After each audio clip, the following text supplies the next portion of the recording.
When an unknown man was seen parking Jennifer's car in a parking lot the day after she vanished, investigators knew something was wrong. Did Jennifer know her abductor? Jennifer Kesse was a fun-loving, responsible and career-minded young woman. She was born on May 20, 1981, to her parents, Drew and Joyce Kesse in New Jersey.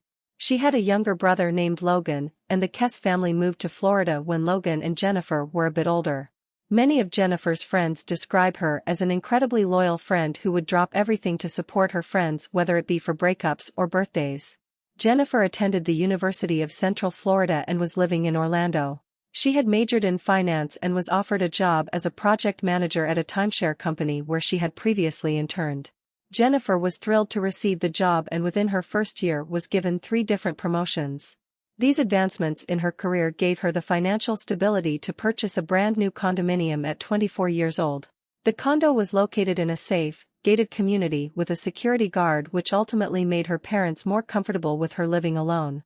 The Kesse family took their safety very seriously following a traumatic robbery in their family home in New Jersey.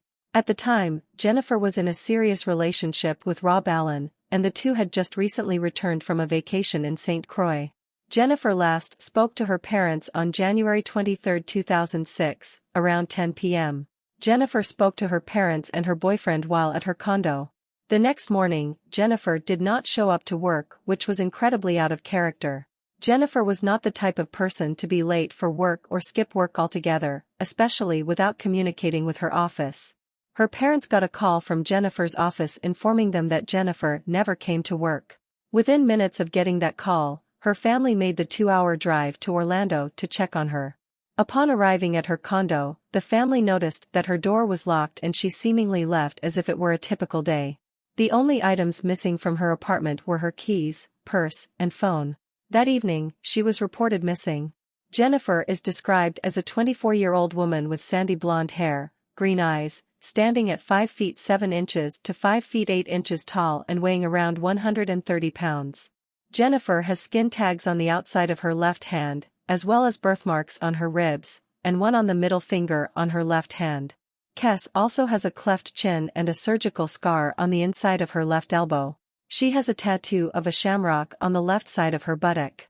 2 days later, Jennifer's car, a black Chevy Malibu, was found in the parking lot of another condo complex, roughly 1 mile away from hers. Investigators noted that there was no sign of a struggle in her car and that nothing had been stolen.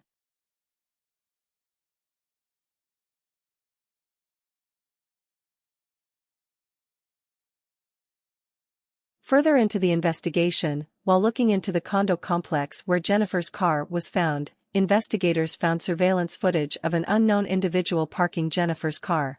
According to the timestamp, the individual drove into the parking lot around 12 p.m. the day that Jennifer disappeared, and sat in her car for about 30 seconds, before exiting the car and walking away. 6 months after Jennifer's disappearance, Detective Joel Wright became the lead investigator into her disappearance. His theory on what happened to Jennifer is as follows: I believe Jennifer got ready for work.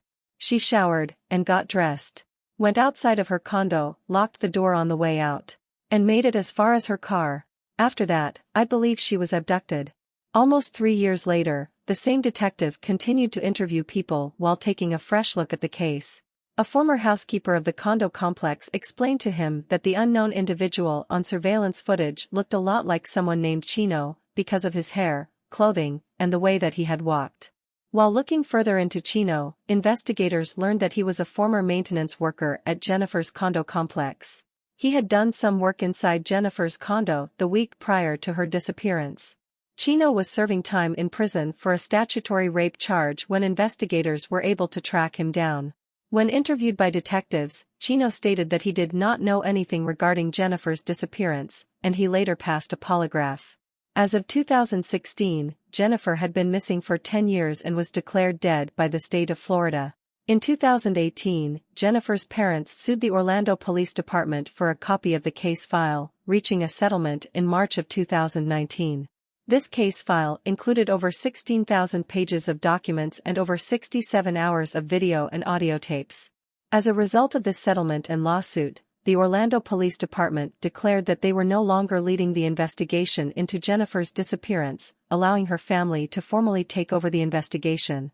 The Kesse continue their search for their daughter, and there is currently a $10,000 reward for information regarding Jennifer's disappearance, as well as a GoFundMe page to help raise money to put towards the investigation.